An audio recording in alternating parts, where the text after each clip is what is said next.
going on, guys? Welcome back.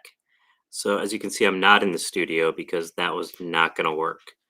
And I had some pumpkins that I was going to be using for some FPJ, and I figured I'd let you guys join me. So, first off, thank you guys for tuning in, and I can see people are still rolling in for the night. Um, if you guys are not familiar with the Poor Proles Almanac and you stumbled here by accident, we're a podcast focused on food systems and sustainability. And today we're going to go through the process of making fermented fruit juice and what that process entails, why we do it, how it's a much better alternative for fertilizer, what the limitations are if you're buying fruit versus if and any questions you guys might have. Theoretically, if you guys wanted to, you can make this along with us, which would be great. Basically, what we need is fruit, brown sugar, a jar, obviously like a knife and a cutting board, um, cotton or paper towel or something like that, and that's pretty much it. So it's a really simple, easy process. Scares a lot of people, but we can do it really, really simply. And fortunately, I've got my friend Matt here to be uh, my voice if I can't text back to you guys as we get going. But of Hello, course, hello. what's going on, Matt? So of course my dog needs to go outside as I start this because why wouldn't that happen? So I'm gonna jump off camera real quick. You guys can take a look at my fireplace, I guess, and I'll be right back.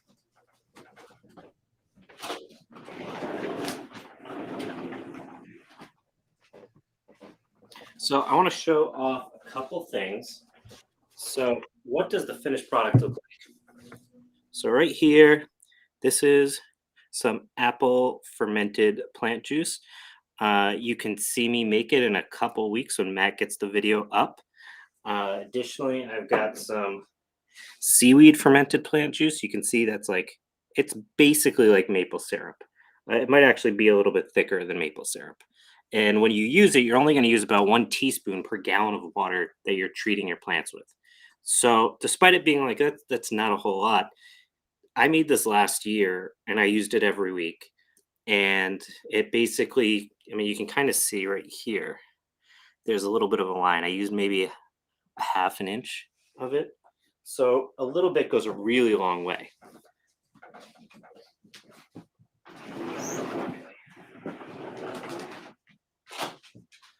All right. So there's a couple different ways you can do this. We're going to be using a sugar pumpkin that I had extra. Brown sugar, you can use, where is it? Jaggery, if you can get it. It's a little bit different. It's kind of cool though. You can see it's pretty hard. This has been sitting out. It's like a slightly harder version of brown sugar, which is good if you're working with like a really watery plant or really watery fruit. So like obviously, like for example, tomato is going to have a lot more moisture than a pumpkin. Does that mean it has more nutrition? No. So the thought process should be, okay, how do I mitigate the differences in the viscosity of the fruit that I'm working with? And utilizing different sugars is a really good way to do that. Now, if you're interested in the science behind how all of this works, you can go check out our episode, Abiotic KNF, on wherever you listen to podcasts.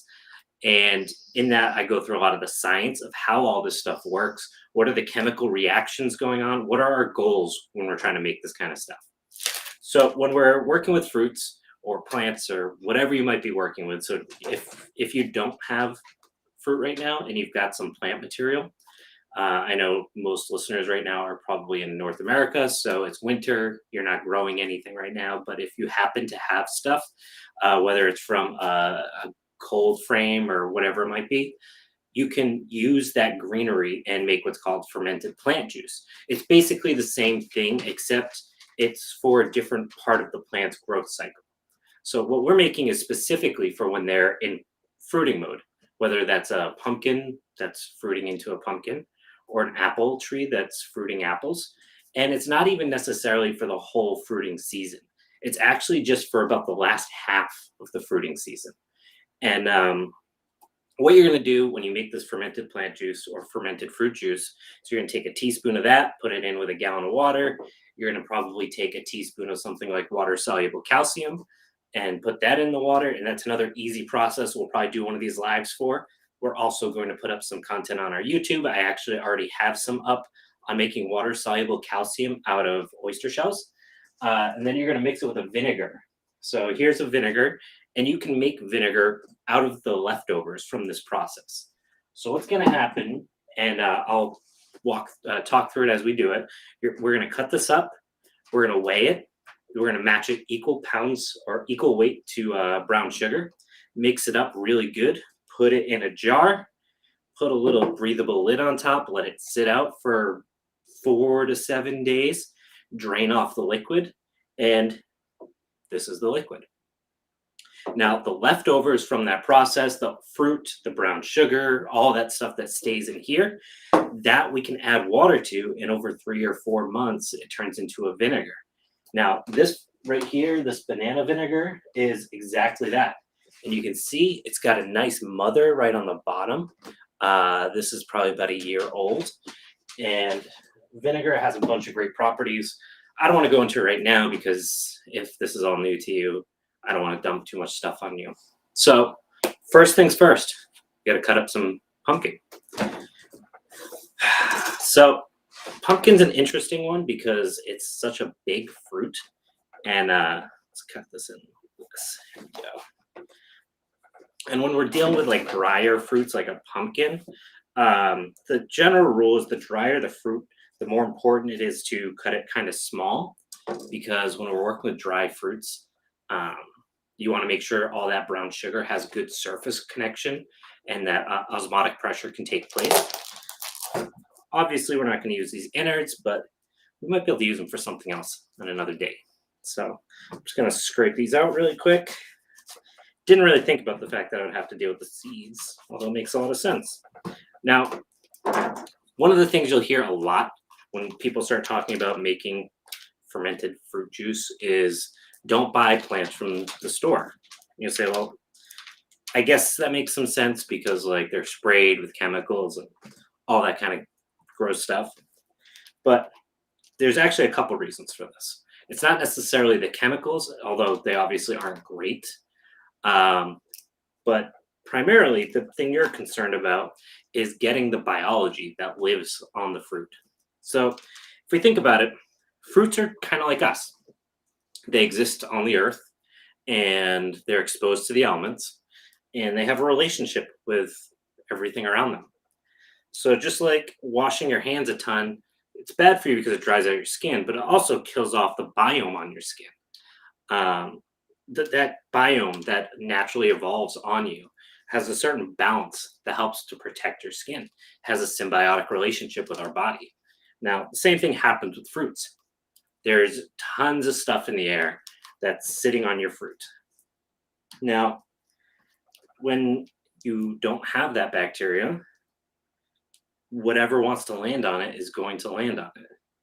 Now, when we make this fermented fruit juice, we are trying to also not just get the nutrients out of the fruit, but we're also trying to get the bacteria in the proper ratios so that when we apply the fruit back to whatever it is we're spraying it on, whether it's more pumpkins or whatever it might be, that the what we're providing back to the plant has the right bacteria and all the other good stuff so that the plant can take advantage of the resources that you're giving it, and also to crowd out bad things from taking over and basically causing more problems than good. So hopefully that makes sense.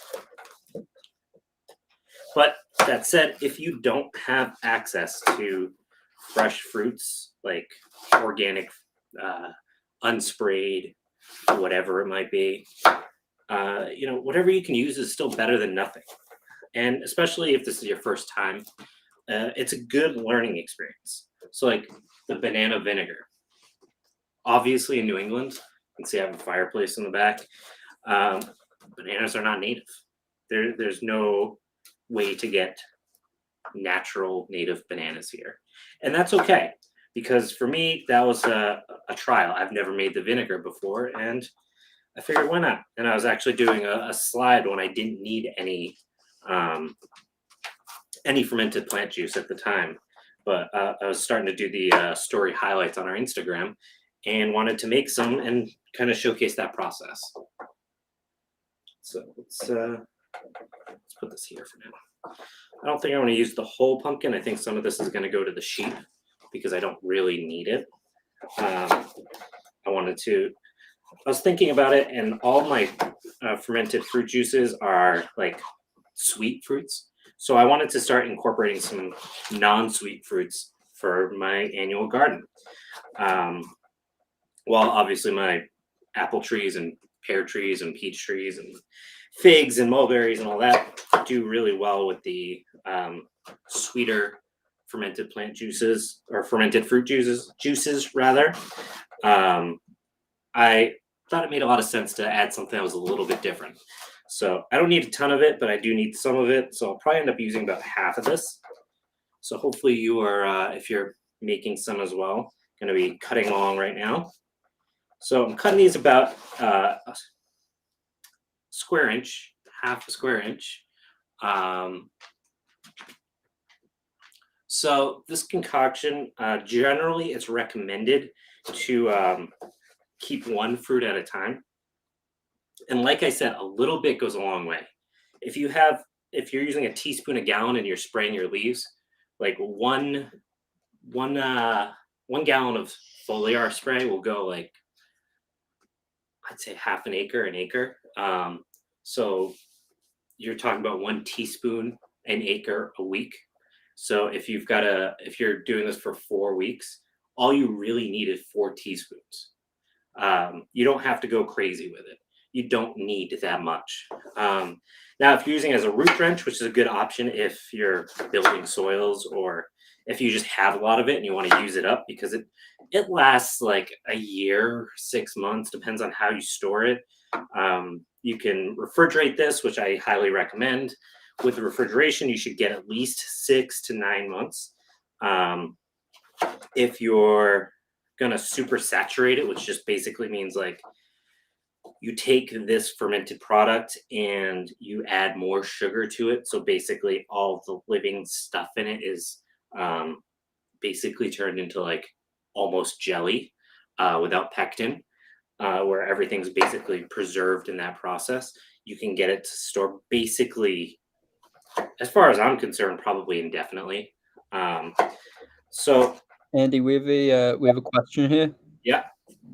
Can I mix fruits like grapes with veggies like cherry tomatoes for this concoction? Yeah, so I was trying to answer that in a very long-winded way, as I tend to do. So yeah, you're not supposed to.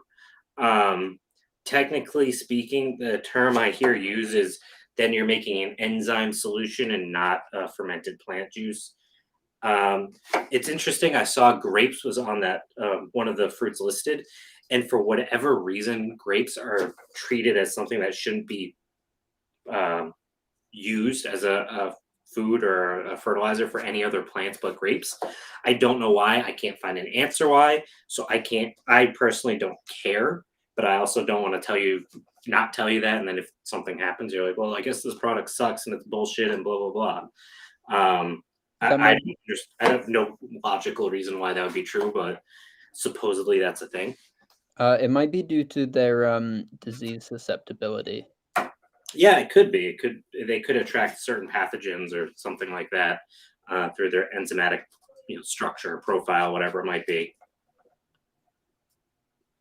So, yeah, I got this cut up basically down to like half-inch cubes. I'm just cutting up some of the bigger ones. If you can, try to make sure they're all about the same size. You don't, like I said, you don't have to go totally crazy.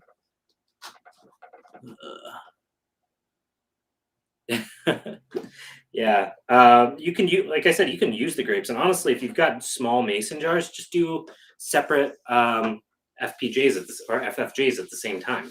You can just have grape FFJ. And again, if you have 3 like I mean, not even a quarter cup of FPJ for grapes, do it as a trial. See what happens. See if it works.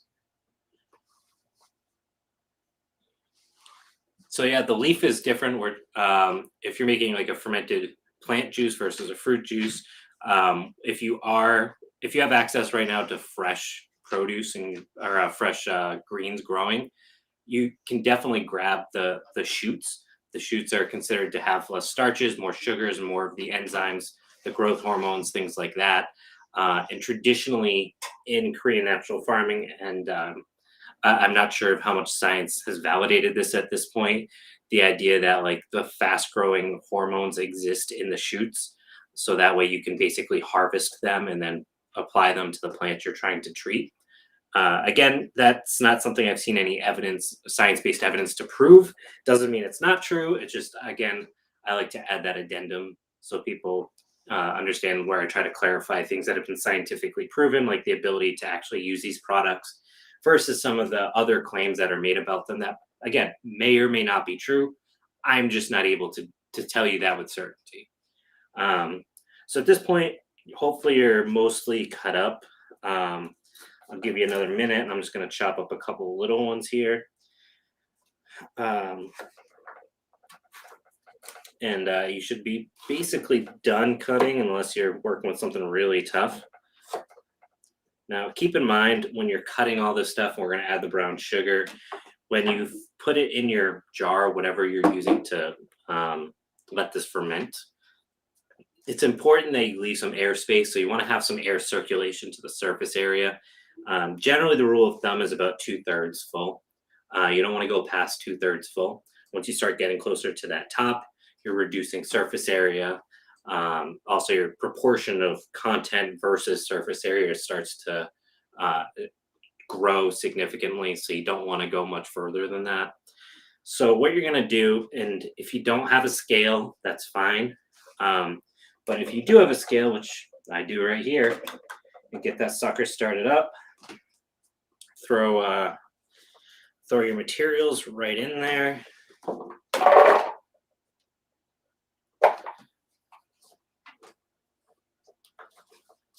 I think I might give the rest of this pumpkin to my sheep. I'm sure they'll love a little treat.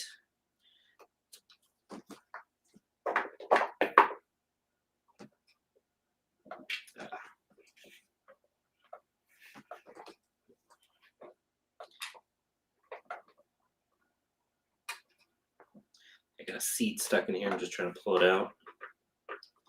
My hands are slippery now. All right.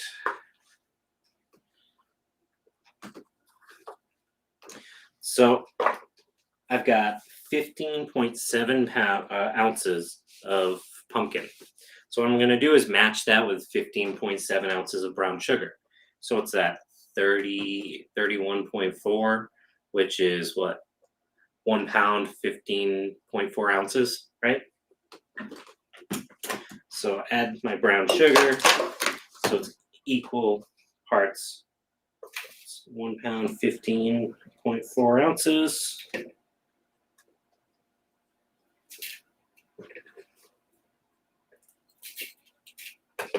My wife loves this because then she's like, where'd all the brown sugar go? Don't worry about it.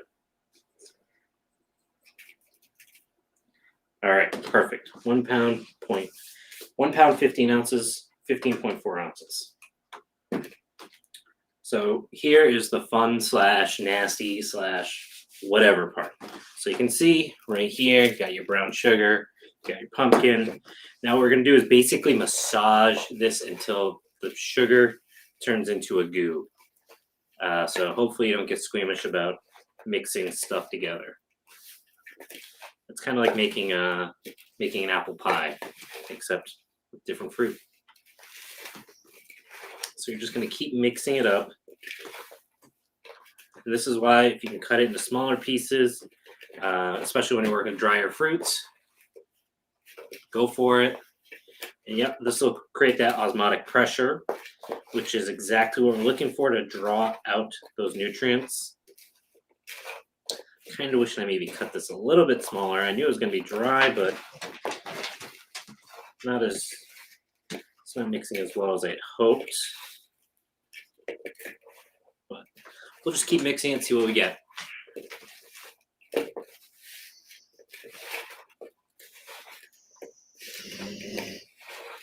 hear my dog is mad that I have not given her some pumpkin and brown sugar.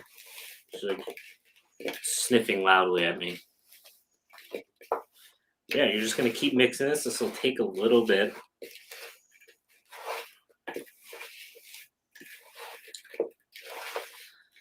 It's okay. It's gonna take some time. Don't get panicked if it's not mixing together right away. It'll get there. It always does. So, what are people using if anyone's making stuff out there? I know someone said that they were doing some grapes. Anything else going on out there?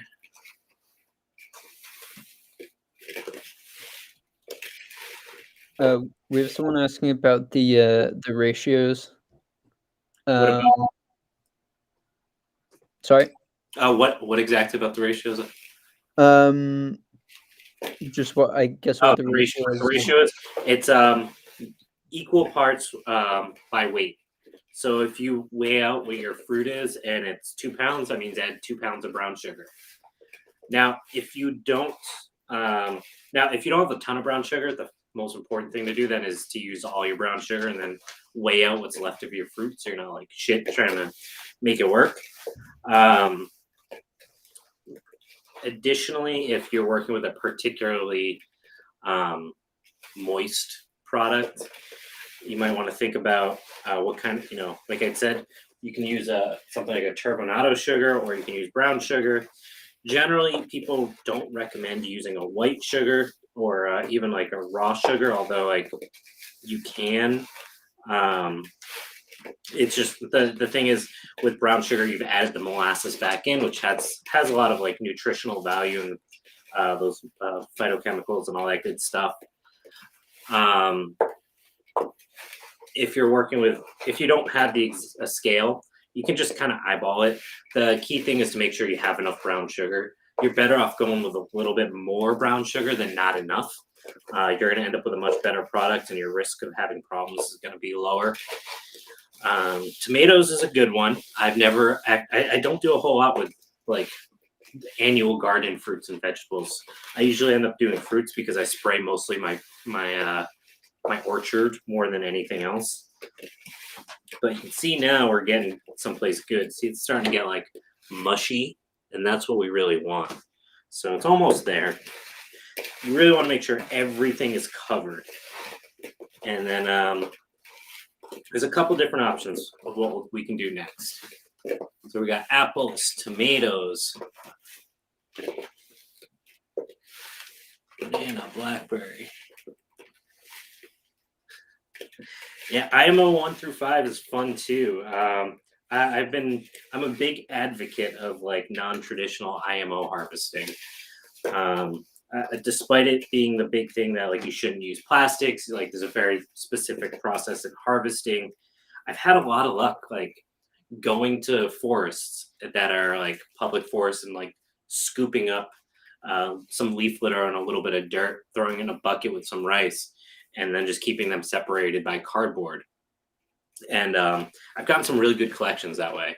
So that's really fun. And then trying to work with different materials for like making IMO 3. So there's just a lot of stuff you can do, and there's not a lot of stuff that's been fully like fleshed out about it. So I think there's some opportunity for people to figure out and discover new things.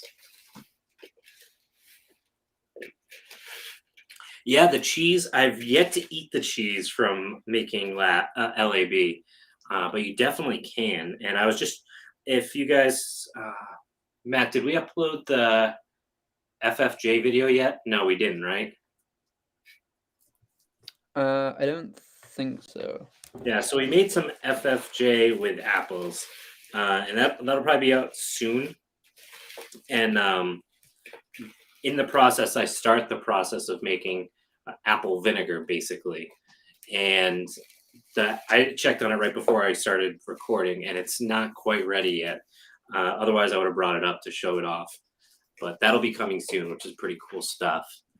And yeah, LAB is great. It's like we always talk about like superfoods, and that's like an actual like plant superfood. It's pretty cool what it can do. I'm always like amazed when I can just like spray it in like the chicken coop or with the sheep, and like it just within a week smells are gone. It's just like how does that work? How's that possible? Yeah, it takes about 3 to 4 months. I think we recorded that in November, December, something like that. So it's about 2 months old, 2 3 months old. So it's getting close. I just checked. Yeah, we did upload the like starting to make FFJ. Oh, we did do the apple one. It's up on the YouTube. Yeah. Cool. Yeah. So if you want to check that out, it's up there. But the apple vinegar is still not quite ready. So yeah, now we're where we want to be. It's super nasty. It's like working with mud almost. And yeah, that's exactly what we're doing. We're mixing everything together. Basically, the goal is to help liquefy the sugar through basically having it in full contact with the fruit. And then what we're going to do is put it in our jar. If you've got like a fancy like canning thing, you know, the like cones that you can put over the jars, that's perfect.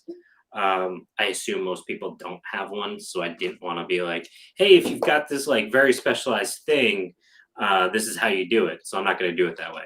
And I'm going to use vinegar as a cleaning agent just to keep things, you know, sanitary. So now what we're going to do, once you've got it fully mixed up, and again, you really want it to almost be like the brown sugar is like paste. Like, see if you can see. It's like it's pretty. It's like when you make an apple pie and all the liquids in the apple pie. You're basically there, maybe a little bit thicker. So then what we're gonna do, we're gonna put this all in our jar and try not to make too much of a mess. Although you're gonna say, why are you telling me that? Because there's no possible way to do this without making a giant mess. So just take our time.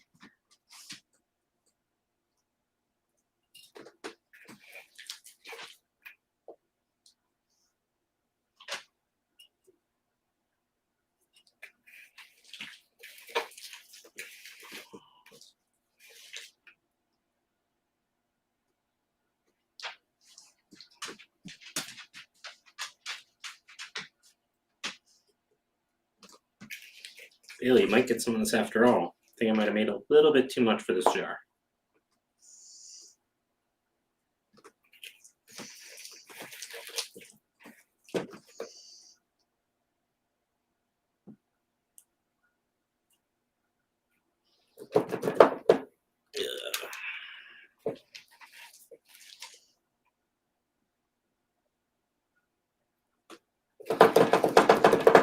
Gonna help it settle a little bit because you really want to get those air bubbles out.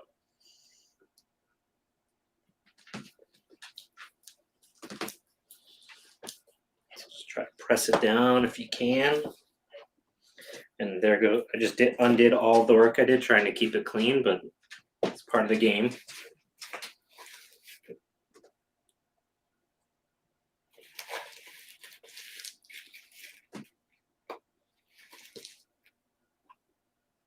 So yeah, it's probably pretty nasty right about now, and you're wondering if you saved enough paper towels because everything's disgusting, and I probably didn't grab enough in retrospect as well. So I'm with you on that one.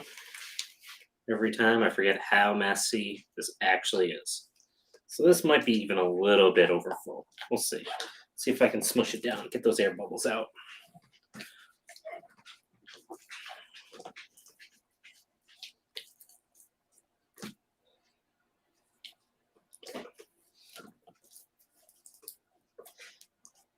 Just really make sure you don't leave any air bubbles if you can. Depending on what you're working with, that might not be an option to really be thorough about it. But there we go. A lot of the air will start to escape after a while, but then you have a better understanding of what you're actually doing here. Okay, wow, it actually all fit and is fairly good. Let's scoop up the rest of this brown sugar, drip that in. Really should have brought some water to wash my hands before I clean.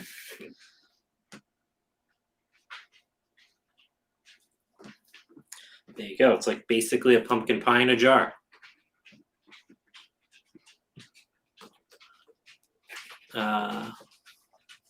So how we doing out there? Doing good so far?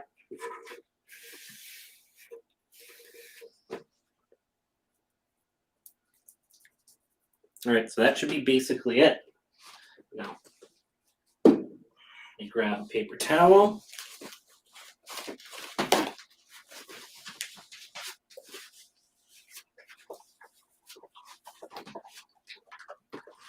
My dog found something must have fallen, so good for her. How we doing out there? Wet? Good. Part of the process. So I'll clean up the outside later. But for the sake of what we're trying to do, actually, you know what? So I'm going to show you how to put a cap on this. I don't usually use caps, but for people that are paranoid about an infection in it, they are really nice. So basically, a sugar cap is literally what it sounds like. You put a cap of sugar, and what happens is it keeps it airtight, basically, and well, not airtight, but less accessible for stuff in the air to get in there and infect your what you're working on. So what it is literally putting sugar like this, some brown sugar, and then smushing it in on the top, but not letting it do that liquefy, so it'll harden up and be a crust. So that's what I'm going to do right here. This is also why I was saying it's not a huge deal to put too much sugar. You're better off putting too much than not enough, because like you can do stuff like this and it basically doesn't affect the production of the good stuff that you want. So you're gonna do that. Smush it down. Don't go crazy about it. You're gonna put, it's like maybe a quarter of an inch. That's all. That's all it really is. And I'll show you guys this in a second. And you're just going to tap it all in, make sure it's covering the entire surface. And what you'll do is when all this starts to ferment and all the gases start coming out from the fermentation process, and you are going to strain it. Basically, all the sugar didn't do anything to the fermentation process. It was just, again, kind of protecting what you're making from outside influence. So all you have to do now, and we're going to clean this up, is we're going to put an elastic, or I use the ball jar lids, and then put a paper towel under it and tighten them up. You just want something breathable. Can be cotton, can be a paper towel, whatever it is that you want, go for it. You're going to put it someplace away from direct sunlight for 3 to 7 days, depending on how warm it is. And within a couple days, you'll start seeing the liquid starting to separate, and that's a great sign. You might get some white mold on the top. White mold is fine. If you start getting other colors, that's when you start getting into questionable territory. There are some ways you can mitigate that risk. One of which is if in like 2 days you don't see any liquid starting to build up at all, you can add just a little bit of water. And the idea is basically like when you make vinegar from the leftovers, you just want to make sure everything is covered, because that gives that doesn't give like any mold or bacteria a place to grab onto. It's going to dilute your final product. You're going to have to do some. You're going to have to probably add some sugars in, again, like a super saturation or something like that. But if you're paranoid about making sure you get something out of this process, that's one way to do it.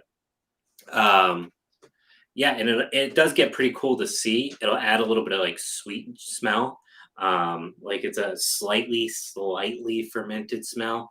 Like super, like for example, like a super ripe banana, how it has that like very unique smell of like ripeness or sweetness.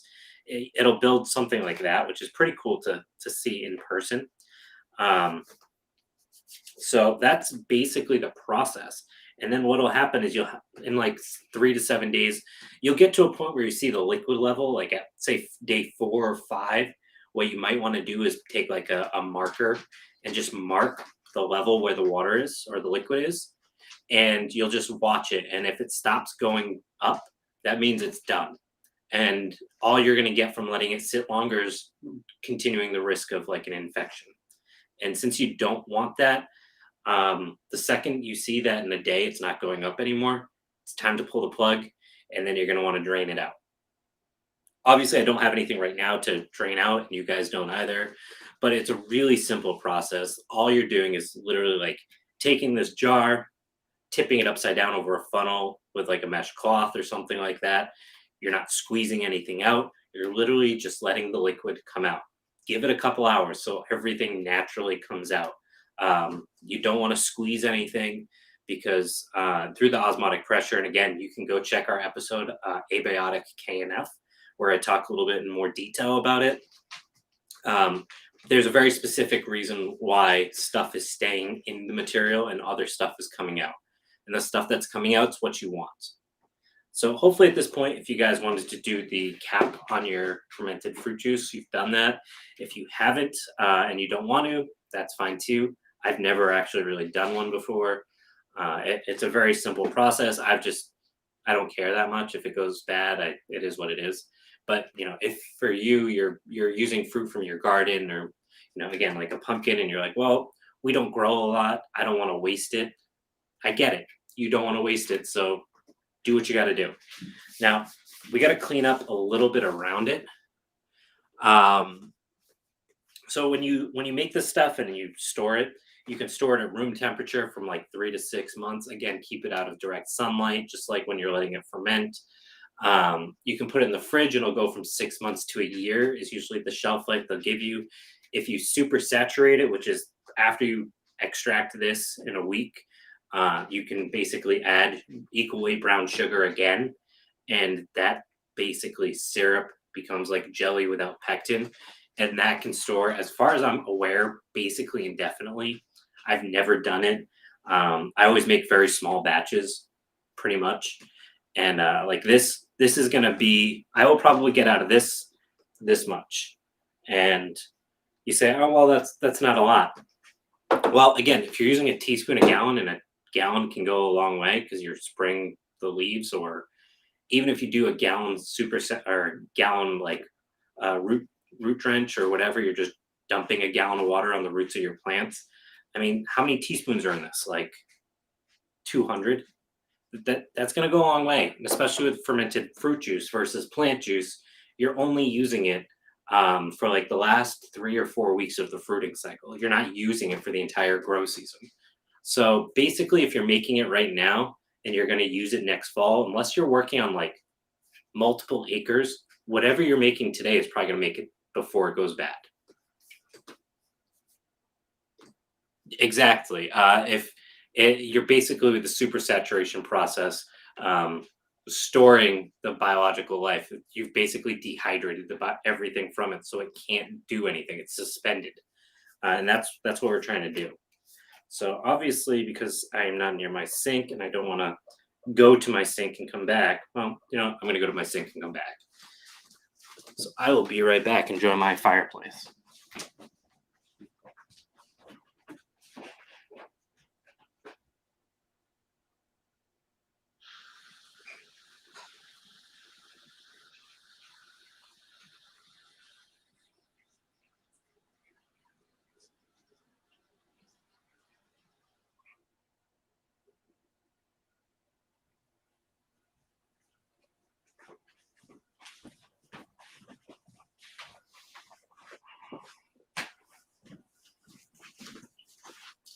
All right, so now my hands are clean.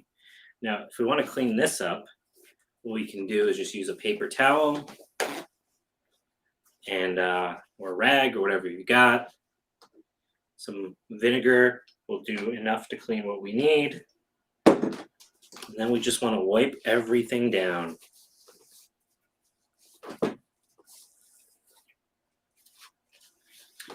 Don't need to go super crazy. We're just cleaning up the brown sugar.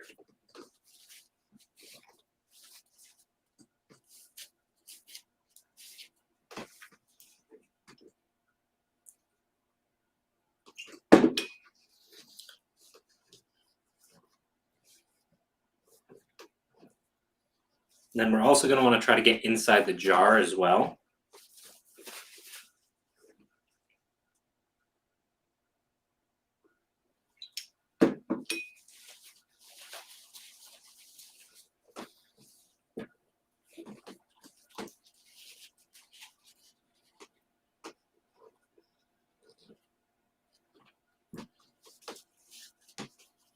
Of course, it can be tough. You're not going to get everything, and that's okay. Like, It is what it is. This is a natural process. There's stuff is going to be in the air.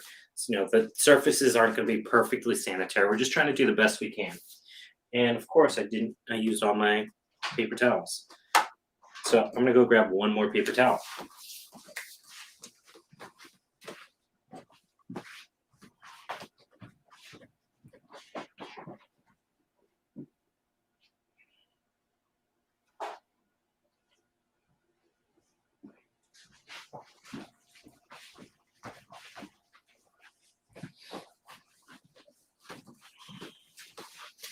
So now I've got my last paper towel, which is just for my top to let it air out, breathe, all that good stuff.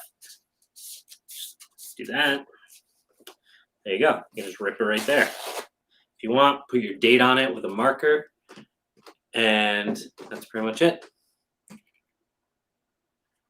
Yeah. So, sorry, I'm trying to read the comments. Yeah, so this is a great way to just add stuff back to the soil. Especially where there's already life, it's a great way to basically feed it. It's also something that you can use that's particularly good if you've got like invasive species. So like if you've got a bunch of invasive fruiting plants that you hate, do this, like break everything down into nutrients that you can feed other stuff. Like I primarily use knotweed, Japanese knotweed, as my fermented plant juice because it's a massive invasive here, and like there's not a whole lot of uses. You can eat the young sprouts, but like if you drive around the roads around here, you'll see a row, on the side of the street, hundreds of feet of just Japanese knotweed. You're not eating that much unless you change the culture in the country. You're not going to eat that much Japanese knotweed. So the alternative is you can do stuff like this, and I can pick some fresh Japanese knotweed, make some really great fertilizers out of it, and help the soils that I want to help.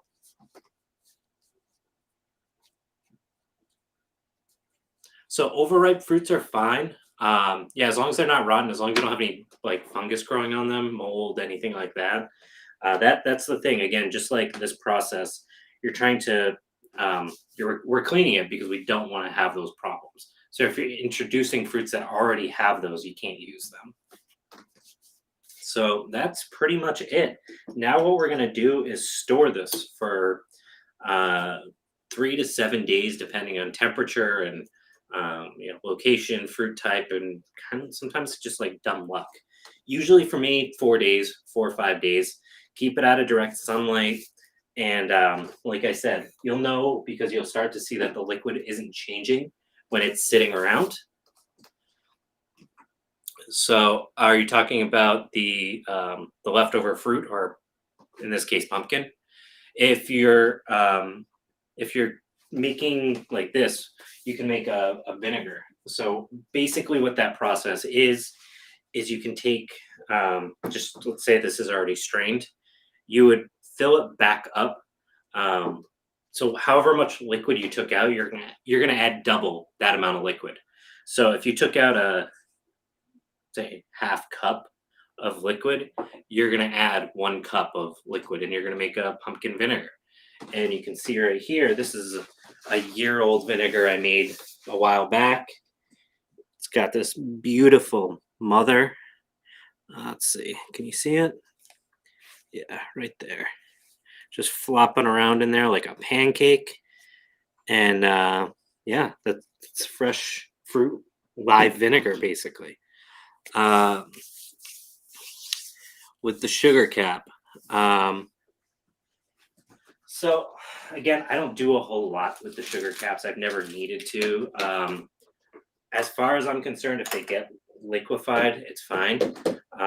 That's just telling you that osmotic process is happening and it is drawing from that sugar for some reason.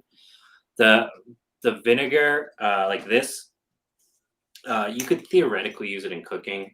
I know people do, and there's like a big advocacy group about like utilizing live vinegars. I do have some concerns about the process, although it seems to be founded in like a very small percentage of issues. And that depends on, again, if you're making it correctly. There can be some pretty nasty byproducts if it's made incorrectly. So that's just something to be aware of if you want to make it. Do a little bit of reading about it if you're planning on consuming it. If you're going to use it in your garden, that's another story. Vinegar has a bunch of different uses from, again, cleaning. I use like beer that's gone bad is basically malt vinegar. You can use that. Again, I use brown rice vinegar that I've made. You can use red wine that's turned to vinegar. You can use that as great vinegar as well. Obviously, those aren't live. This is, which has its own unique benefits.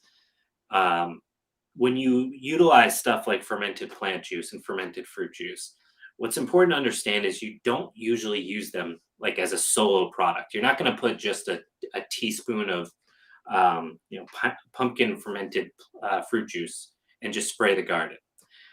Depending on what you're using and when you're using it and why you're using it, you're going to use this product with something like water soluble calcium, which is something you can also make at home in like half an hour.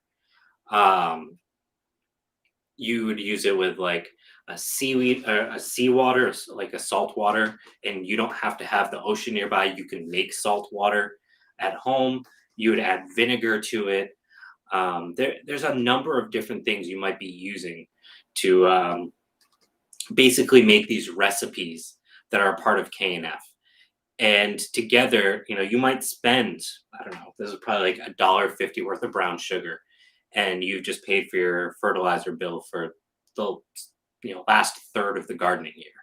And you can do this again and do it with, again, those fresh sprouts of the invasive plants that come up early in the spring. And again, you might spend a couple bucks in brown sugar. So like $3 or $4, and you've got all of the fertilizer component that you need. Now, if you eat eggs in the morning, or if you live near the beach and you can collect seashells, great. Now you've got water soluble calcium.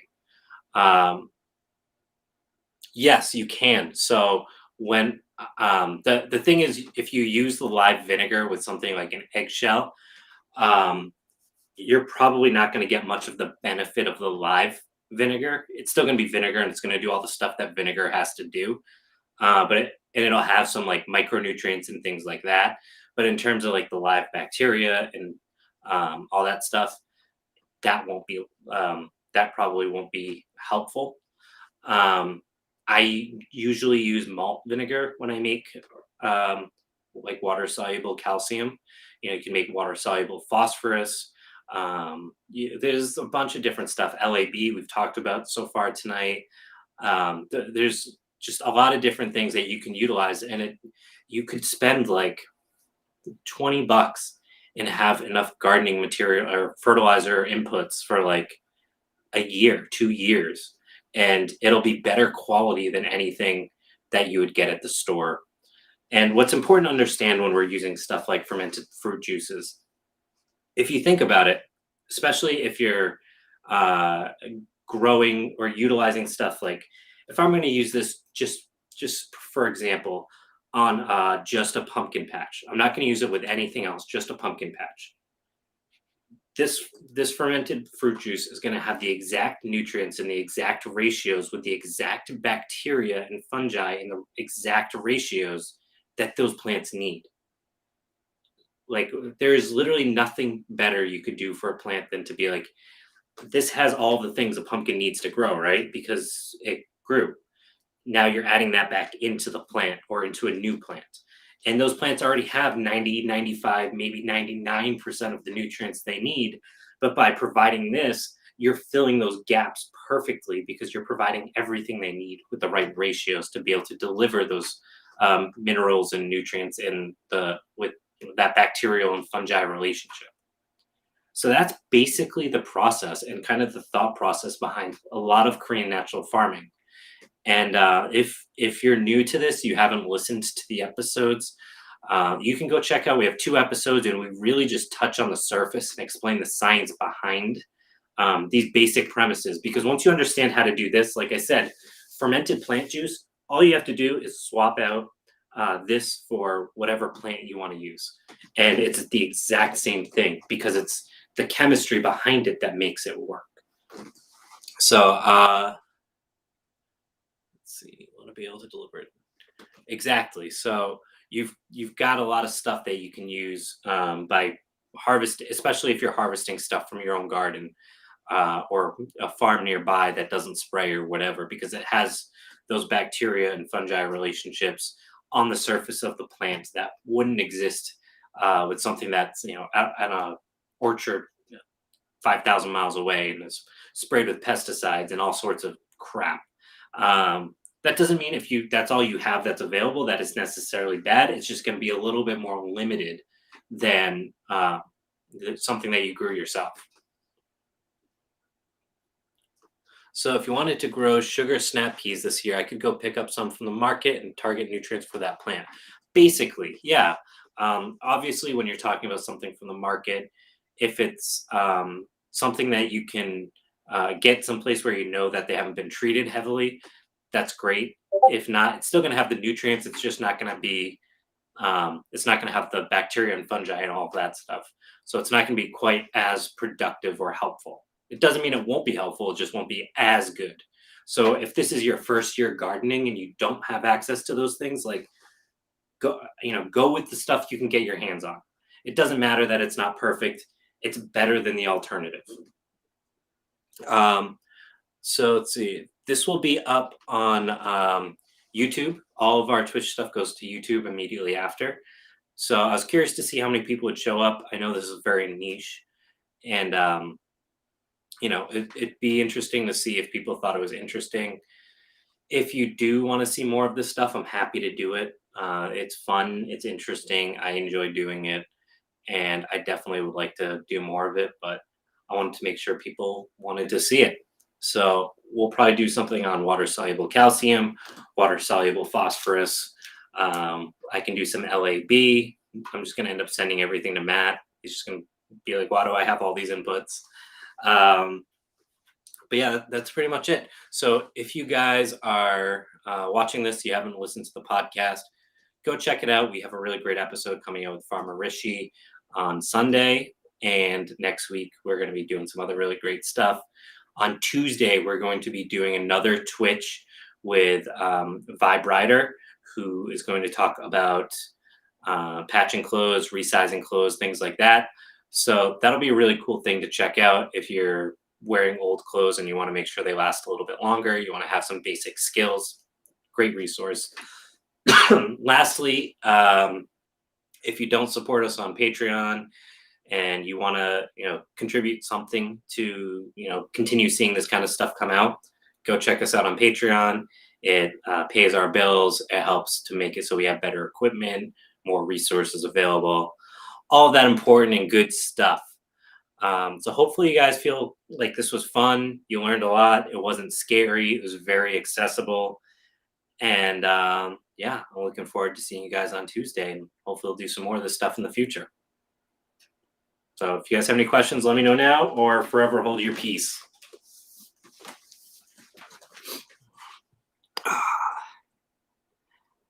All right, guys, I'll let you go.